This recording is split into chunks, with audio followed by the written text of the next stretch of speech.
standpoint to answer the REIs, and we think that that'll demonstrate whether we do or don't understand the REIs as they've been posed to date. So with that, I'm going to turn it over to Mike Short.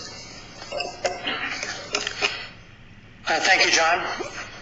For the benefit of those participating by phone, we are starting on slide 11, and we'll move to slide 12 in just a moment. For each REI, I will briefly summarize the basic context of the REI. Then I'll go through SCE's planned response to that REI. And then following that, I'd like to solicit questions from the NRC staff to make sure that our response is understood and consistent with the expectations of the REI. Slide 12, please. The first REI I'll discuss is number 3. It's in relation to the operational assessment prepared by Intertek. And the context of this REI is the definition of a term used in that operational assessment known as the WARE Index. The response plan is shown on slide 12. It has 2 major elements. The first is we'll discuss the approaches to the WARE Index that were examined. I've listed the 4 approaches, primary approaches that we examined in the slide. And it's our plan to provide an evaluation of each of those approaches and the justification for the WARE Index we ultimately selected for the operational assessment. Let me pause for a moment and see if the staff has any questions about our approach.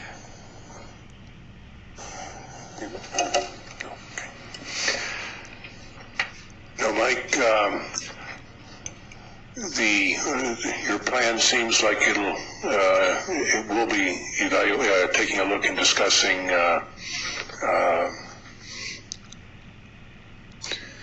different values of the WARE Index and the sensitivity of the results to different, essentially different definitions. So I believe that should address the issue when you have the results. All right, thank you, Emmett. So we move on to slide 13 then.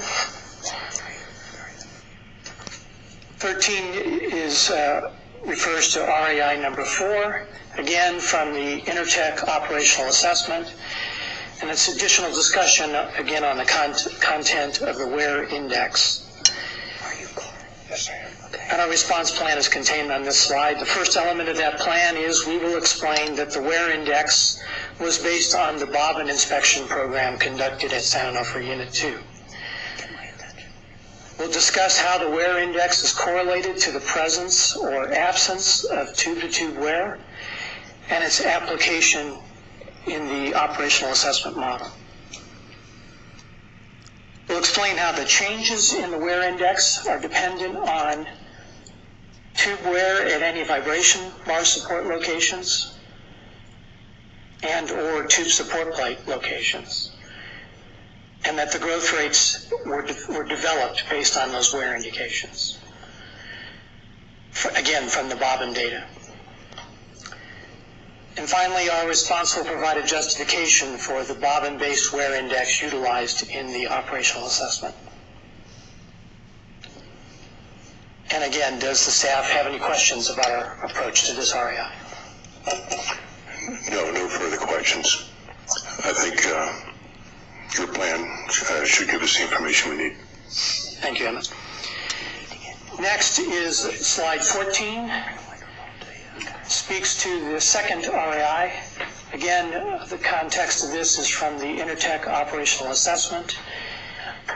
And the content of this REI goes to the growth rates for tube-to-tube wear.